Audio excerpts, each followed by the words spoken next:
በስመ አብ ወወልድ ወመንፈስ ቅዱስ አሃዱ አምላክ አሜን። ይህንን መልእክት የምትሰሙ ሁላችሁም በያላችሁበት ሰላም እግዚአብሔር ይብዛላችሁ። የሰላም አምላክ ባለብዙ ምሕረት የሆነው ልዑል እግዚአብሔር ስለዚች ዕለትና ሰዓት ክብርና ምስጋና ለእርሱ ይሁን። ምሕረቱ ብዙ ነውና በእግዚአብሔር እጅ ልውደቅ። አንደኛ ዜና መዋዕል ምዕራፍ 21 ቁጥር 13 ልበ አምላክ ዳዊት የተናገረው ቃል ነው። ይህ ዘመናት የማይሽረው የእግዚአብሔር ቃል ዛሬም ለእኔና ለእናንተ ትምህርት የሚሆነንን መልእክት የምናገኝበት ቃል እንደመሆኑ መጠን መልእክቱ ለሌሎችም እንዲደርስ ላይክ እና ሼር በማድረግ እንድትጀምሩ፣ ሰብስክራይብ ያላደረጋችሁም ሰብስክራይብ እንድታደርጉ በአክብሮት አሳስባለሁኝ። እጅግ ተጨንቄአለሁ፣ ምሕረቱ ብዙ ነውና በእግዚአብሔር እጅ ልውደቅ፣ በሰው እጅ ግን አልውደቅ። ዳዊት በጨነቀው ጊዜ፣ አስጨናቂ ነገር በገጠመው ጊዜ የተናገረው ቃል ነው። ታሪኩን ሁለተኛ ሳሙኤል ምዕራፍ 24 ላይም ተገልጾ እናገኛለን። ተመሳሳይ የሆነ መልክና ይዘት ያለው ታሪክ ነው። በሁለቱም የመጻሕፍት ክፍሎች ላይ የተገለጸ ታሪክ ነው። ዛሬ ጥቂት ደቂቃዎችን ከኔ ጋር እንድናይ የፈለኩት ግን አንደኛ ዜና መዋዕል ምዕራፍ 21 ከቁጥር 1 ጀምሮ ያለውን ይሆናል። ቃሉም እንደዚህ ይላል። ሰይጣንም በእስራኤል ላይ ተነሳ፣ እስራኤልም ይቆጠር ዘንድ ዳዊትን አንቀሳቀሰው ይላል። ሰይጣንም በእስራኤል ላይ ተነሳ፣ እስራኤልንም ይቆጥር ዘንድ ዳዊትን አንቀሳቀሰው። ዳዊትም ኢዮአብንና የሕዝቡን አለቆች ሂዱ፣ ከቤርሳቤህ ጀምሮ እስከ ዳን ድረስ እስራኤልን ቁጠሩ፣ ድምራቸውን ማወቅ ዘንድ አሳውቁኝ አላቸው። ድምራቸውን አውቅ ዘንድ አሳውቁኝ። ኢዮርብዓምም እግዚአብሔር ሕዝቡን በአሁኑ ላይ 100 እጥፍ ይጨምር፣ ጌታዬ ንጉሥ ሆይ ሁሉ የጌታዬ ባሪያዎች አይደሉምን? ይህን ነገር ጌታዬ ለምን ይሻላል?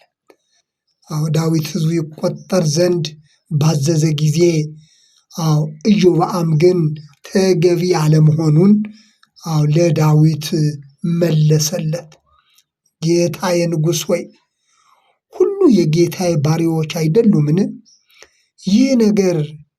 ይህን ነገር ጌታዬ ለምን ይሻል?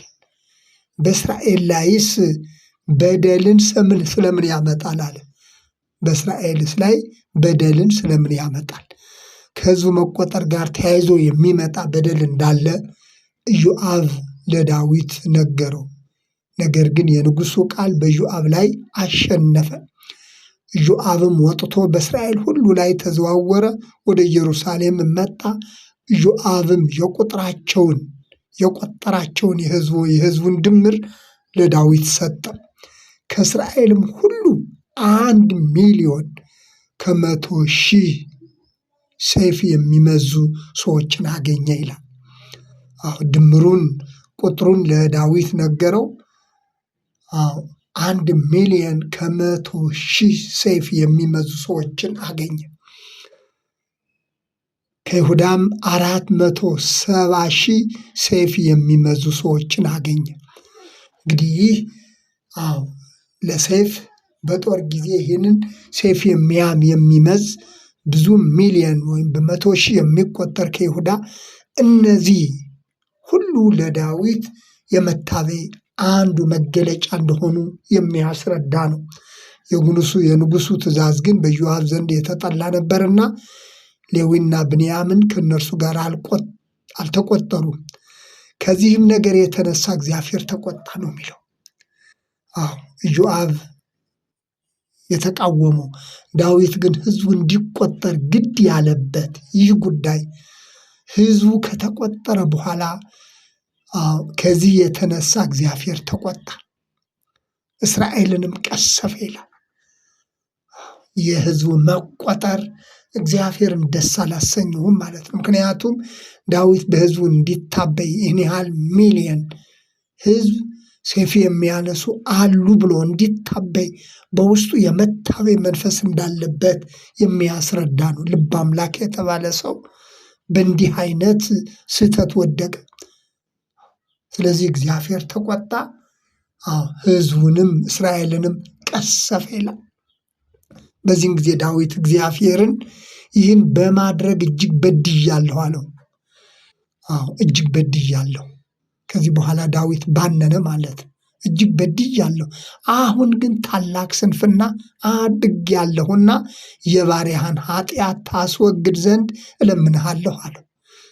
ብዙ መቆጠር አልነበረበትም ማለት ነው። ምክንያቱም ኢዮአብ አስቀድሞ ለዳዊት የተናገረው ነገር አለ። ስለዚህ በእስራኤል ላይ መቅሰፍትን አመጣ፣ ቁጣን አመጣ፣ ብዙ ሕዝብ ተቀሰፈ። ከዛ በኋላ ዳዊት እግዚአብሔርን በድያለሁ አለ። ከዚህ በኋላ ነው እግዚአብሔር ለዳዊት ባለ ራእይ የሆነውን ጋድን ወደ ዳዊት ላከው። ሂድ አለው። ለዳዊት እግዚአብሔር እንዲህ ይላል፣ 3 ነገሮችን በፊት አኖራለሁ፣ 3 ነገሮችን አኖራለሁ አደርግብህ ዘንድ ከእነርሱ አንዱን ምረጥ ብለህ ንገረው ብሎ ተናገረ። ጋድን ላከና ጋድ የተባለውን ባለ ራእይ ወደ ዳዊት በመላክ 3 ነገሮችን እንዲመርጥ ለዳዊት ንገረው አለው። ጋድም ወደ ዳዊት መጥቶ እግዚአብሔር እንዲህ ይላል፣ የምትወደውን ምረጥ፣ የምትወደውን ምረጥ። የ3 ዓመት ራብ፣ አንደኛው የ3 ዓመት ራብ፣ ሁለተኛው 3 ወር የጠላቶች ሰይፍ እንዲያገኝህ ከጠላቶች መሰደድን፣ ሶስተኛው ደግሞ 3 ቀን የእግዚአብሔር ሰይፍ። አንደኛው ራብ ነው፣ ሁለተኛ ከጠላት የሚመጣ ሰይፍ፣ ሶስተኛው 3 ቀን የእግዚአብሔር ሰይፍ ቸነፈርን በምድር ላይ መሆንን። የእግዚአብሔር መልአክ በእስራኤል ምድር ሁሉ ማጥፋትን። ከነዚህ ምረጥ። አሁንም ለላከኝ ምን እንድመልስ ንገረኝ አለው። ጋድ የተባለው ባለራእይ ወደ ዳዊት ተልኮ ይህንን ከእግዚአብሔር ዘንድ የተነገረውን ለዳዊት አቀረበለት። ከነዚህ ከ3ቱ መምረጥ ያለበትን እንዲመርጥ ለዳዊት ተነገረው። በዚህን ጊዜ ዳዊት እጅግ ተጨንቄአለሁ አለ።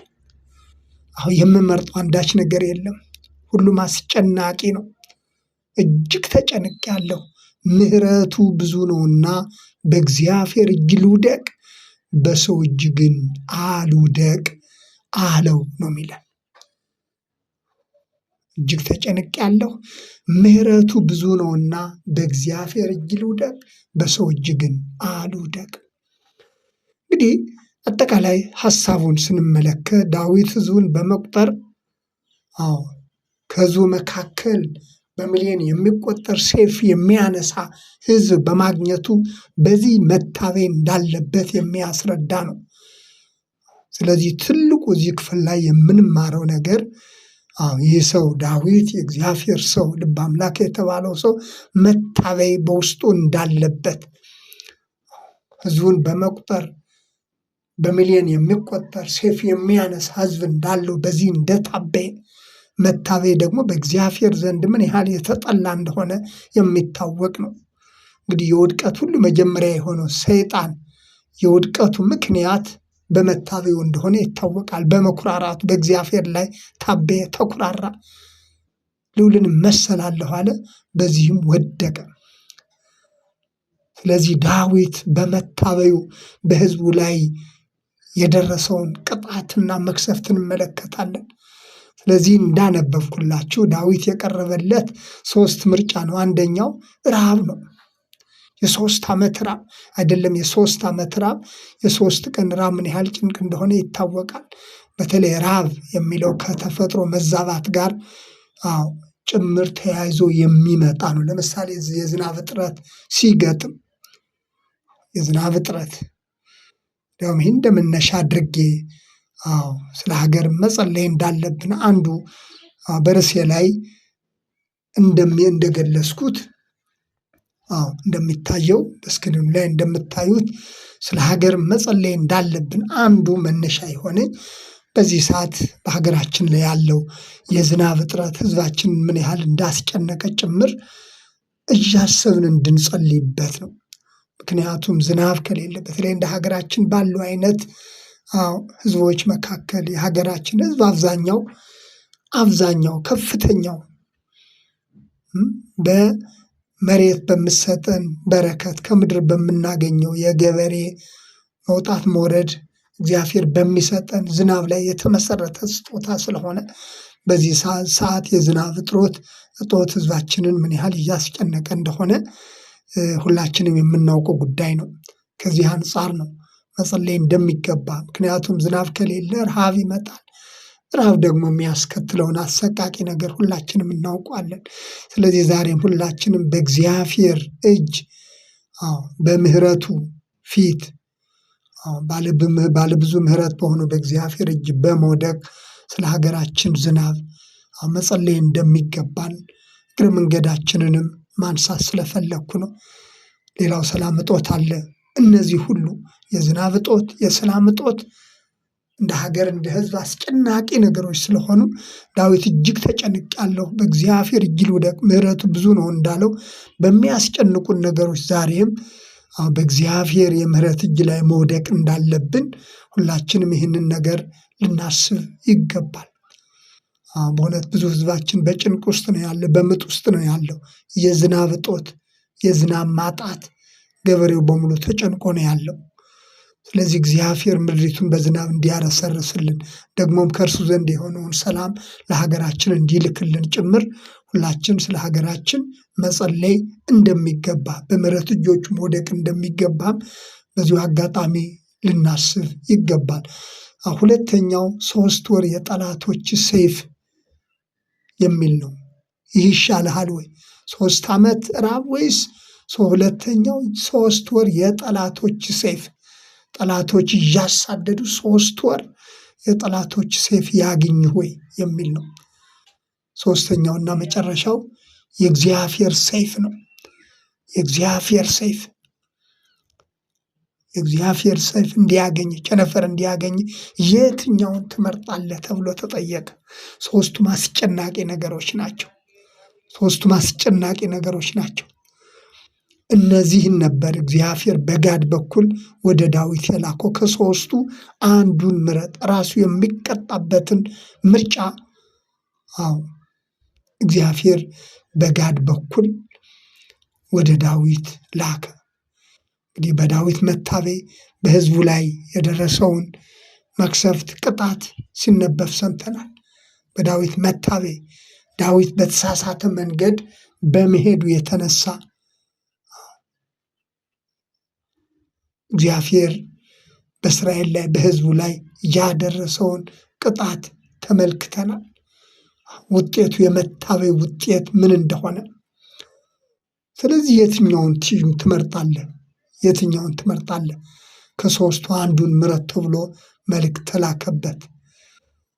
የዳዊት ምርጫ ግን ምህረቱ ብዙ ነውና፣ ምህረቱ ታላቅ ነውና በእግዚአብሔር እጅ ልውደቅ፣ ምህረቱ እጅግ ተጨንቄአለሁ አለ። በእነዚህ ምርጫዎች ውስጥ ይህ ነው ብዬ የምመርጠው አንዳች ነገር የለም። ከዚህ የተነሳ እጅግ ተጨንቄአለሁ። ምህረቱ ታላቅ ስለሆነ፣ ምህረቱ ብዙ ስለሆነ በእግዚአብሔር እጅ ልውደቅ፣ በሰው እጅ ግን አልውደቅ። ምንም ይሁን ምን በእግዚአብሔር እጅ ነው መውደቅ ያለብኝ አለ። የእግዚአብሔር ቁጣ ወደ ምህረት እንዲቀየር ሆነ። የሚገርመው ነገር ይህ ሁሉ ከሆነ በኋላ ይህ ታሪክ የሚፈጸሙ የታሪኩ መደምደሚያ የእግዚአብሔር ምህረት ነው። እግዚአብሔር ምህረት ሲያደርግለት እናያለን። በዚሁ ምዕራፍ ከቁጥር 14 ጀምሮ ያለውን ስንመለከት እግዚአብሔር እንደገና ለሕዝቡ ምህረት ሲያደርግ እናያለን። ምክንያቱም የዳዊትም ጥያቄውና ምርጫው ይህ ነበር። በምህረት እጆቹ ልውደቅ፣ ምህረቱ ብዙ ነውና በእግዚአብሔር እጅ ልውደቅ፣ በሰው እጅ ግን አልውደቅ። ስለዚህ የእግዚአብሔር ቁጣ ወደ ምሕረት ሲቀየር እናያለን። በምሕረት እጁ ላይ መውደቅ፣ በእግዚአብሔር እጅ ላይ መውደቅ ሐዋርያው ጴጥሮስ በመልእክቱ ላይ እንደገለጸው አንደኛ ጴጥሮስ ምዕራፍ 5 ቁጥር 6 ላይ ከኃይለኛው ከእግዚአብሔር እጅ በታች ራሳችሁን አዋርዱ እንዳለው ዳዊት በእግዚአብሔር እጅ በምሕረት እጁ ላይ ራሱን አዋረደ። በድያለሁ አለ። ስንፍናዬ ነው ሲል ተናዘዘ። እግዚአብሔር መታበይን አብዝቶ ይጠላል። በምሕረት እጆቹ ላይ ስንወድቅ ደግሞ ይቅር ይለናል። ያዕቆብ በመልእክቱ ላይ እግዚአብሔር ትዕቢተኞችን ይጠላል ነው ያለው። እግዚአብሔር ትዕቢተኞችን ይጠላል፣ ለትሑታን ግን ጸጋን ይሰጣል። ዳዊት በስንፍና እግዚአብሔርን በማሳዘን በራሱ መታበይ የሄደበት መንገድ በታወቀው ጊዜ በድያለሁ በማለት በምሕረት እጆቹ ላይ ወደቀ። ምርጫውን የእግዚአብሔር ምሕረት ብቻ እንደሆነ አደረገ። ዛሬም ወገኖቼ የሚያስጨንቁ ብዙ ነገሮች አሉ። ዳዊት በዘመኑ ተጨንቄአለሁ እንዳለው ዛሬም የሚያስጨንቁ ብዙ ነገሮች አሉብን። እንደ ሀገርም እንደ ግልም በዕለት ተዕለት ሕይወታችን አስጨናቂ ነገሮችን እናያለን። አስጨናቂ ነገሮች ይገጥሙናል። ስለዚህ ለዚህ ሁሉ ትልቁ መፍትሄ በእግዚአብሔር እጅ መውደቅ እንደሚገባ፣ በስንፍናችን በበደላችን ላይ የሚመጡ ነገሮች መታበይ የመሳሰሉ ነገሮች የሰው ልጅ አንዱ ትልቁ ነገር ሁኔታዎች ሲሳኩለት መታበይን ያስቀድማል። ስለዚህ የመታበይ መጨረሻ ደግሞ ምን እንደሚመስል እንዳየነው ነው። ከግል አልፎ ለሀገር ይተርፋል። ስለዚህ እንደ ሀገርም እንደ ሕዝብም ዛሬም በሚያስጨንቁ ነገሮች ሁሉ ምሕረቱ ብዙ በሆኑ በእግዚአብሔር እጅ ላይ መውደቅ ይገባናል። ስለነበረን ጊዜ የእግዚአብሔር ስም የተመሰገነ ይሁን።